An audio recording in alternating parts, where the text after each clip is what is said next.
Once again very warm welcome to all of you. आज discuss करेंगे एक essay का टॉपिक काउंटर आर्गुमेंट और रिपोर्ट राइटिंग के टॉपिक को, जो इक्वल इंपॉर्टेंट होगा सीएपीएफ एसी के पेपर 2 के लिए। आज का जो अपना सेशन है वो सेशन नंबर 11 है, और अगर आपने पिछले 10 सेशन को नहीं देखा है तो जाके आप उसे देखिए और चैनल को सब्सक्राइब और शेयर कीजिए। चलते हैं अपने एस्से के टॉपिक की तरफ। आज का जो एस्से है वो एज इट इज आपको दिया गया है, जैसे कि फॉर्मेट आपको यूपीएससी देती है उसी तरीके से।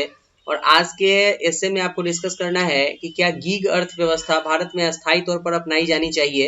इसमें आपको समालोचनात्मक वर्णन करना है, जिसमें इसके प्रोज एंड कॉन्स दोनों होंगे।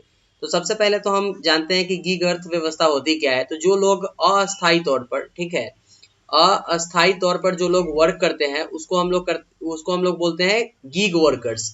और इनसे जो अर्थव्यवस्था को फायदा होता है उसको हम लोग बोलते हैं गीग अर्थव्यवस्था। तो इसके क्या फायदे होंगे, क्या घाटे होंगे, दोनों को आपको डिस्कस करना है। सबसे पहले इसके फायदे की तरफ चलते हैं। तो आज के समय में हम लोग जो है वो 80 लाख, ठीक है, 80 लाख कम से कम गीग वर्कर्स को अपॉइंट कर सकते हैं। इसके साथ अगर आप देखिएगा तो गीग वर्कर्स को अपनाने में फायदा क्या होगा कि अस्थायी तौर पर जो कर्मचारी को हम लोग पीएफ देते हैं, उनके जो मेडिकल खर्च होते हैं, उनके जो भत्ता होते हैं, उसमें कंपनी को बहुत ज्यादा पैसा पे करना होता है। और इसके साथ साथ आप देखिएगा तो अस्थायी तौर पर अगर किसी को आप रखते हैं तो उसको हटाने के लिए आपके पास कोई रीजन नहीं होता है, जिससे कि आप उस पार्टिकुलर व्यक्ति को हटा सकते हैं अगर वो अच्छा वर्क कर रहा है। लेकिन गीग वर्कर के साथ ये सब चीज नहीं होता है। और आज जो अर्थव्यवस्था हमारे सामने में आई है, आज जो पेंडेमिक हमारे सामने में आया है, वो एक गीग अर्थव्यवस्था को लेकर के बहुत बड़ा जो है वो एरिया क्रिएट किया है। तो आई थिंक अभी गीग अर्थव्यवस्था को लागू किया जाना चाहिए। अगर आप चाहें तो ये चीज को जो है वो लिख सकते हैं 4 वाले में, ठीक है। ये एक बेनिफिटेबल चीज है। इसके साथ आप देखिएगा तो कंपनी का खर्च बहुत कम हो गया है, इसमें रोजगार का सृजन बहुत ज्यादा हो गया है, ठीक है। जो आपको जॉब क्रिएशन है वो बहुत स्पीड जा रहा है आपका जॉब क्रिएशन। हर एक लोगों को इसमें ऑफर मिल रहा है जॉब करने का गीग वर्कर्स के तौर पर, कि आप कंपनी के लिए बेस्ट वर्क करें। इसके साथ अगर आप देखिएगा तो जहां पर अस्थायी तौर पर कर्मचारी रहते थे उससे एक बहुत बड़ा घाटा होता था कि और जो लोग इंतजार में रहते थे कि उन्हें जॉब मिले, उनको जॉब नहीं मिलता था। तो आज गीग वर्कर्स का एक बहुत अच्छा जो है वो रिस्पॉन्स मिला है आज के समय में, और गीग अर्थव्यवस्था को अपनाया जाना चाहिए, इसमें लिख सकते हैं आप। अगेंस्ट में ये लिख सकते हैं, ये मान लिए कि कोई व्यक्ति अस्थायी तौर पर कहीं पे काम कर रहा है, अब उसको अगर निकाल दिया जाएगा तो उसके ऊपर क्या बीतेगा, एक अनएम्प्लॉयमेंट का बहुत बड़ा प्रॉब्लम क्रिएट होगा। इसके साथ साथ अगर आप देखिएगा तो गीग वर्कर्स को बिना किसी कारण के हटाया जा सकता है अगर वो वर्क अच्छा नहीं करेंगे। तो ये सारे इसके प्रोज एंड कॉन्स वाले में लिखे जा सकते हैं, जो इसकी बुराइयां हैं उसमें आप इसको डाल सकते हैं। तो ये आपका ऐसे का टॉपिक है, 300 वर्ड में आपको लिखना है। बाकी जो आपका आर्गुमेंट है इसके लिए आपको कोई वर्ड लिमिट नहीं होता है, ठीक है, नो वर्ड लिमिट। इसमें आपको जो आज का टॉपिक है आर्गुमेंट के लिए, उसमें जो आपको दिया गया है वो है आपका revocation of article 317 in Jammu and Kashmir.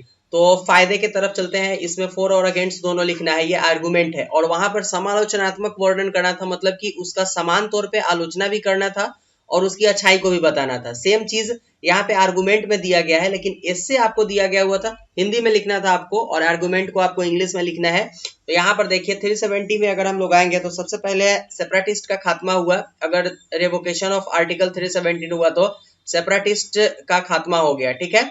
इसके बाद अगर आप आइएगा तो अब जैसे ही यहाँ का सिचुएशन नॉर्मल हुआ तो टूरिस्ट यहाँ पे बहुत आसानी से आ रहे हैं। इसके बाद जो है वो जो सेव के किसान थे, ठीक है, सेव के जो फार्मर थे, किसान थे, उनको बहुत फायदा हुआ है।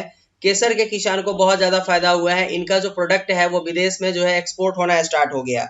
इसके बाद अगर आप देखिएगा तो इतना 317 को हटाने के बाद संविधान में जो है ये एक अलग जो है फिर से संविधान क्रिएट करने की जरूरत नहीं पड़ रही है, जो 370 और 35A के लिए जम्मू एंड कश्मीर को दिया गया हुआ था, ठीक है। और इसके साथ सारा कुछ होने पर जॉब क्रिएशन का एक अलग माहौल क्रिएट हो रहा है जम्मू एंड कश्मीर के युवाओं के लिए। ये तो हो गया। इसके फोर अगेंस्ट की तरफ अगर आप चलिएगा तो इसमें सबसे पहला चीज आता है डिटेंशन, ठीक है। सबसे पहला चीज आता है डिटेंशन। यहाँ पर लोगों को डिटेंट किया जा रहा है जो लोग सेपरेटिस्ट के तौर पर वर्क कर रहे थे, जिसमें महबूबा मुफ्ती वगैरह का नाम जो है वो सबसे ऊपर है।